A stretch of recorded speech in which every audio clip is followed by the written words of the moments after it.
Let's talk about motorized bikes, referring to gas-powered bikes, versus e-bikes, which are obviously powered by a battery and an electric motor. With the rising population of e-bikes these days, I figured it'd be fit to do a video like this because there's a lot of you guys following me for the motorized bikes, and I know e-bikes are kind of taking over in some people's opinions because you get more power, instant torque, all that good stuff with an electric motor versus a gas motor. But there's also a lot of benefits to having the gas-powered bike. So in this video, I'll be talking about some of the advantages and disadvantages of each one, and what my final thought and opinion is, what bike I would choose basically. So stick around to the end of the video to hear my final opinion. But with that, let's kick it off with the comparison topic number 1, which is practicality. When it comes down to it, many people use a bike as a tool, whether it's to commute, to carry things, to pick their kids up from school, you name it. But it's important to think about practicality when choosing a motorized bike, e-powered or gas-powered. We're gonna start off by design. I think I'll give one up to the e-bikes because there are a lot of really practical designs being made these days, with big luggage racks on the back, with multiple seats behind where the driver sits so that like a parent could pick their kids up from school. There's a lot of advantages to having an e-bike, and they're really taking advantage of those advantages, having a powerful motor to carry things or pick up kids, etc. So that's definitely one advantage to the e-bike. Another advantage to the e-bike when it comes to practicality is the fact that you can ride it on any sidewalk or bike path or anything like that where pedestrians can ride, at least in most places, because this thing certainly would not be allowed on the sidewalk. It's loud, it pollutes, and most places don't allow that, and they don't like it, and I'll get a ticket and get in trouble. So from that standpoint, it can be pretty nice because you can just kind of take little shortcuts, cut across the city, can ride in a lot more places, which does make it very nice to have the e-bike. However, a practicality standpoint of the gas-powered bike is longer commutes. You never have to wait for it to charge up. You can just stop at a gas station, fill it up with some gas, and you're good to go for however long your engine can take it. Some little two-stroke engines can overheat after time, but this big four-stroke boy definitely does not overheat. So I can basically just ride until I run out of gas, fill up at home or the gas station, and keep on going, which is a really, really nice feature.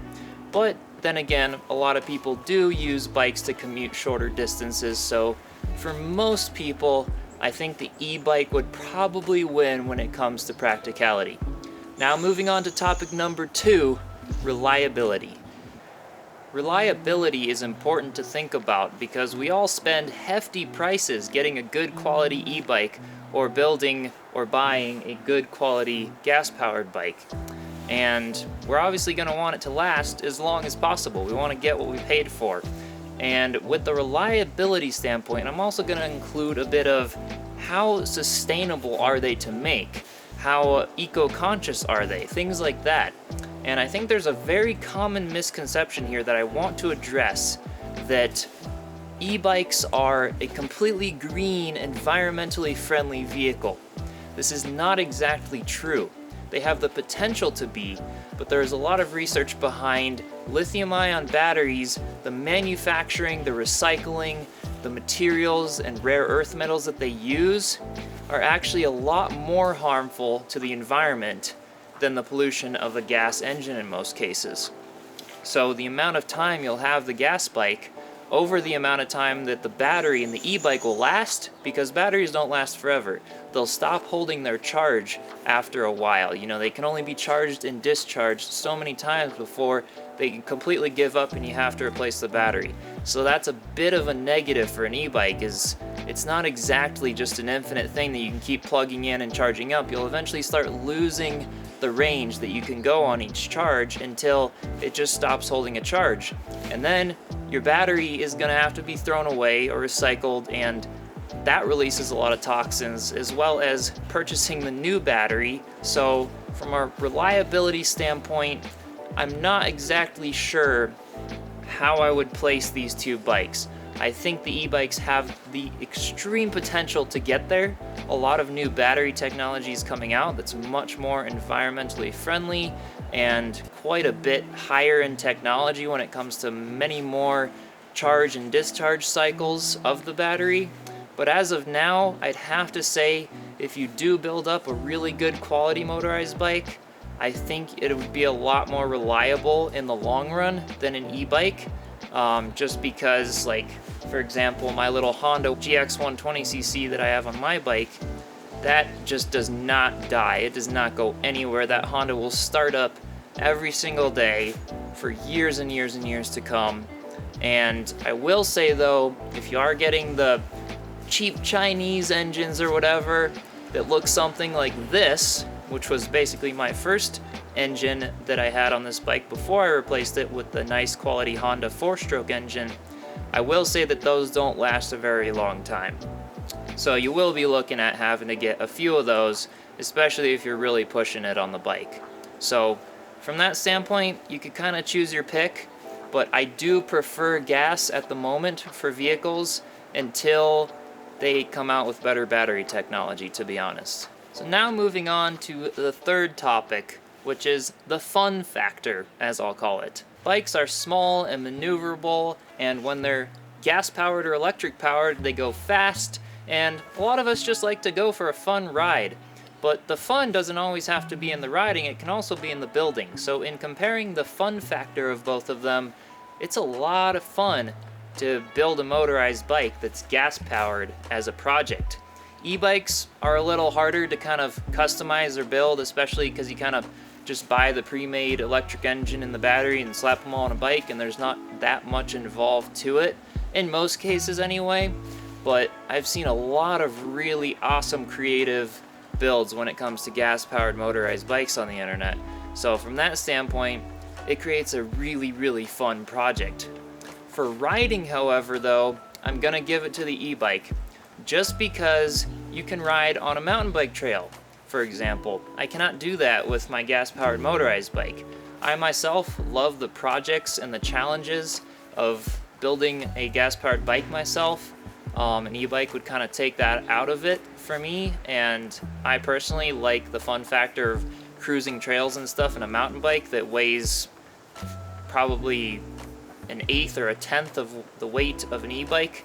So from my standpoint, I prefer the building, the creativity of challenging myself to build the motorized bike, but some people really do enjoy the quick ride feel of the e-bike. And they're also a little bit less bulky in most cases to get the same amount of power. They are about the same weight because the batteries do weigh a ton compared to a little gas tank and an engine, but they are much less bulky and more maneuverable. So from a ride standpoint, if your e-bike is working well, I gotta still give that one to the e-bike. Now moving on to the fourth topic, which is legality. Now this is a really important one. As I've mentioned in some of my previous videos, most e-bikes today, that is of the current date of this video, do not require any sort of a special license or any of that.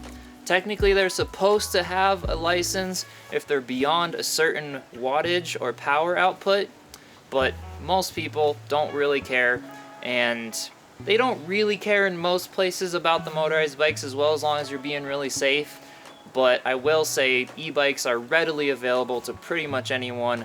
With the motorized bike, you are technically supposed to have a license.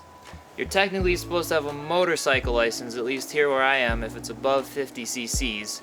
And above 50 cc's, anything below 50 cc really won't give you much power. So from a power output legality standpoint, an e-bike will get you a lot more for technically being legal and free to use. However, that could definitely change if the popularity continues to increase in e-bikes. I'm sure we'll start seeing some laws. It's only a matter of time before they're gonna come up with regulations and rules and everything like that and start more strictly enforcing them around e-bikes. But as of now, the cops are definitely a bit more picky when they see the motorized bike on the road versus when they see anyone with an e-bike on the road. So now it's time for me to share my final personal opinion with you all of what bike I would choose, the motorized gas-powered bike or the e-bike. And I know I definitely say both for different reasons, but I think if I really had to pick right now, it would be the gas-powered motorized bike. Just because the battery technology issue really is a big one for me. If battery technology was better, I know they're talking about coming out with the graphene batteries, diamond batteries, all these other type of battery technologies that they're developing but are not in use yet. If those came out and were actually in our cell phones and in e-bikes and everything, hands down, I would buy an e-bike. But because the battery technology is actually pretty much just as bad for the environment as the gas-powered bike, and the fact that you just have to wait to plug it in and charge it up every time you go on a ride that's long enough, I'd have to go with the gas-powered bike, I think. So, prove me wrong in the comments below. Let me know, because I'm sure I missed out on a whole lot of stuff. I didn't want to make this video too long, but I just wanted to share a little bit of comparison there. For those of you who are following me for the motorized bike stuff, for those of you who like an e-bike and might want to explore building a motorized bike, it all kind of depends, but they're pretty much, you know, equal in their own ways in terms of you kind of buy the e-bikes to be nice and quiet and legal and practical in many ways. You buy the motorized bike to have an awesome, fun project to build and work on, and it's just pretty cool looking. They can both fit on a strong bike rack, so, you know, they're both about the same weight. So it's really up to you ultimately. But I myself am waiting for better battery technology to come out. Let me know what you prefer in the comments. I am very curious to know. And if this video was informative and you like tutorials like this, or comparison videos or things like that, be sure to subscribe, and I'll see you in the next one. Cheers.